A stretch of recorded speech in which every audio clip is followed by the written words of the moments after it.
আসসালামু আলাইকুম। আশা করি সবাই ভালো আছেন। এখন আমরা জ্যাক A4E এই মেশিনে এরর 11 কেন আসে সেটা নিয়ে আলোচনা করব এবং কিভাবে এটা রিমুভ করতে হবে সেটা দেখব। তো প্রথমে আমরা মেশিনের ফুলটি খুলে নিলাম, তারপরে মেশিনের কন্ট্রোল বক্সটি খুলবো আস্তে আস্তে। এরর 11 মূলত আপনার এনকোডার সার্কিট আর ডিস থেকে আসতে পারে। অনেক সময় ডিসে ময়লা জমলেও আসে, অনেক সময় এনকোডারে ময়লা জমলেও আসে এরর 11। আবার অনেক সময় আপনার ডিস্ক পাকা হয়ে গেলেও আসে। অনেক ক্ষেত্রে দেখা যায় এনকোডার সার্কিট নষ্ট হয়ে গেলে তখনও আসতে পারে।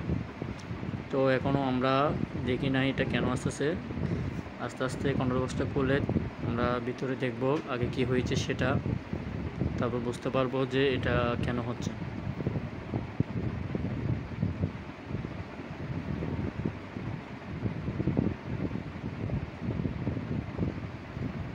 আপনারা ভিডিওটি না টেনে সম্পূর্ণ দেখবেন, তাহলে আশা করি সবাই বুঝতে পারবেন যে কীভাবে এটি রিমুভ করা হচ্ছে সেটা। আস্তে ধীরে ধীরে সুস্থে আপনারা মেশিনের কন্ট্রোল বক্সটি খুলবেন।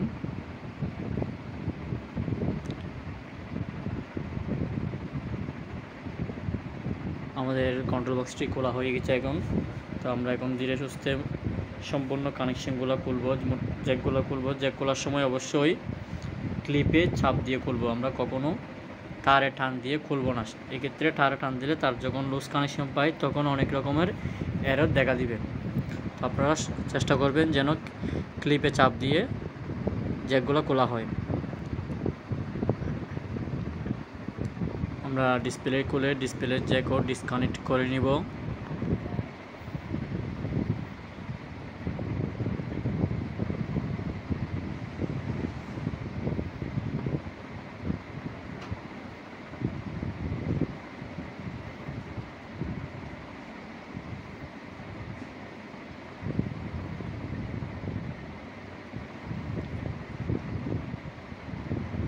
আপনারা দেখুন আমরা আস্তে আস্তে কীভাবে জ্যাকগুলো খুলতেছি। তো এই জ্যাকগুলো খোলার সময় আপনারা কখনোই তাড়াহুড়া করবেন না, ধীরে সুস্থে জ্যাকগুলো খুলবেন।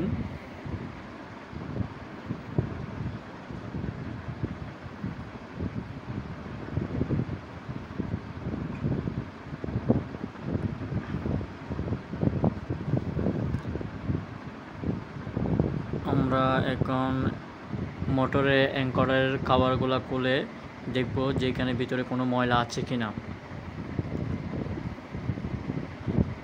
ময়লা থাকলে অনেক সময় ময়লাটা পরিষ্কার করে দিলেও এররগুলো রিমুভ হয়ে যায়।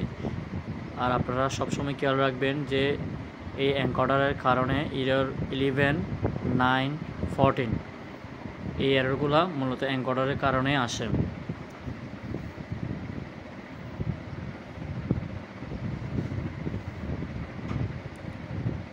এই এররগুলো যদি A4E মেশিনে দেখা দেয় তাহলে আপনারা ফার্স্ট টাইম এনকোডার চেক করে দেখবেন, শুধু জ্যাক A4E এই মেশিনের ক্ষেত্রে।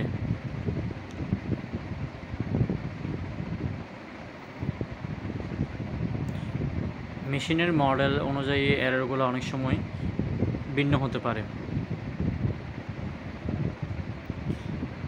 আপনারা আরেকটা ব্যাপার লক্ষ্য রাখবেন, এনকোডার সার্কিটটা খোলার সময় যেন ডিস্কে কোনো আঘাত না লাগে।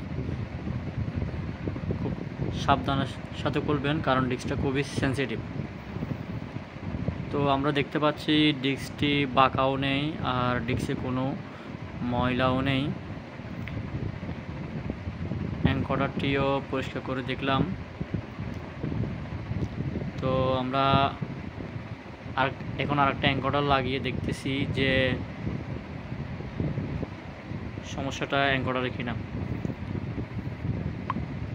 যেহেতু আমার ডিস্ক ঠিক আছে, এনকোডার পরিষ্কার আছে আর ডিস্কও পরিষ্কার আছে, তো এটা মূলত এনকোডার সার্কিট থেকেই হচ্ছে। তাই আমরা এনকোডার সার্কিটটি পরিবর্তন করে দিচ্ছি। আপনারা দেখেন এনকোডার সার্কিটটা খোলার সময়ও কেয়ারফুল থাকতে হবে এবং লাগানোর সময়ও কেয়ারফুল থাকতে হবে, যেন আমাদের ডিস্কে কোনো প্রকার দাগ না লাগে। ডিস্কে দাগ লাগলে আপনার লাগানোর পরে আবার এরর আসতে পারে, হয়তো কিছুক্ষণ চলার পরে আবার এরর আসতে পারে এই ডিস্কের কারণে।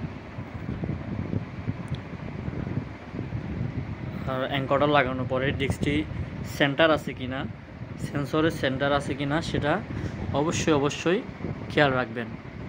ডিস্ক যদি এক সাইডে থাকে তাহলে ডিস্কে ঘষা লেগে দাগ পড়ে যেতে পারে।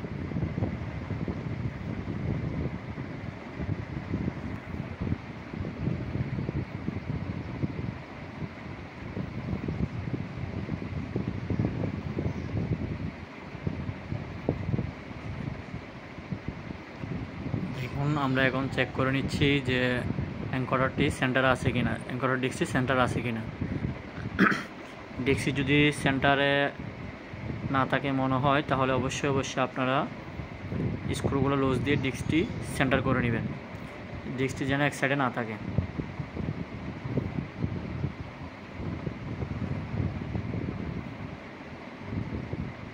মেশিনের শেপ ঘুরিয়ে দেখবেন ডিস্ক কোনো জায়গায় বাঁচতেছে কিনা।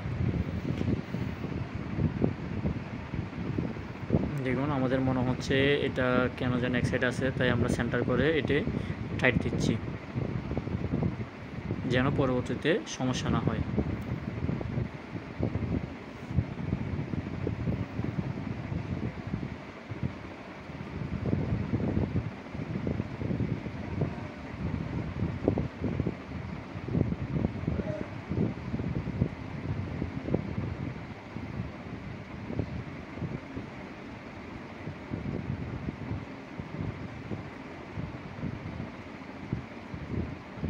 এখন আমরা স্টেপিং মোটরের জ্যাক মূলত সবগুলো জ্যাকই আমরা লাগিয়ে দিব আস্তে আস্তে।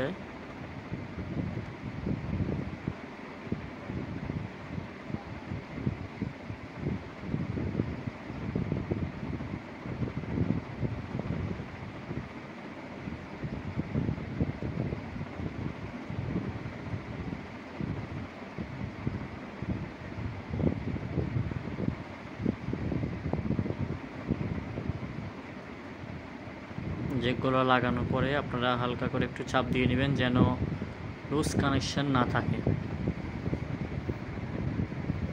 তো আমরা এখন সাময়িক কানেকশন দিয়ে দেখব যে আমাদের E-11টি রিমুভ হচ্ছে কিনা সেটা। আমি এখনও মেশিনটা পুরোপুরি ফিটিং করতেছি না, জাস্ট একটু চালিয়ে দেখব যে E-11 রিমুভ হচ্ছে কিনা সেটা। আমি মেশিনের সবগুলো জ্যাক লাগিয়ে দিলাম।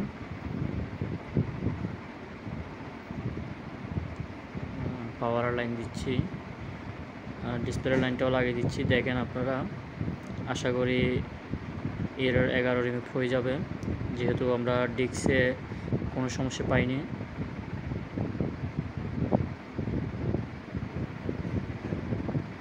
আমরা মেশিনে পাওয়ার সুইচ দিচ্ছি।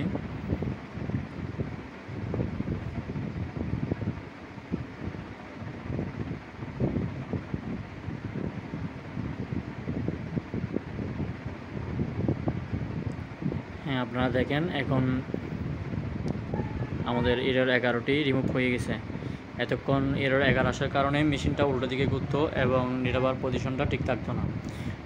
যদি এনকোডার সার্কিট ঠিক থাকে তাহলে মেশিনের সুইচ দেওয়ার সাথে সাথেই নিরাবারটা একটি অরিজিনাল পজিশনে নিয়ে নেবেন,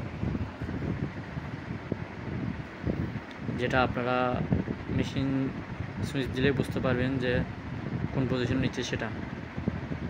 আগে E-11 আসার কারণে মেশিনটা উল্টা ঘুরতো,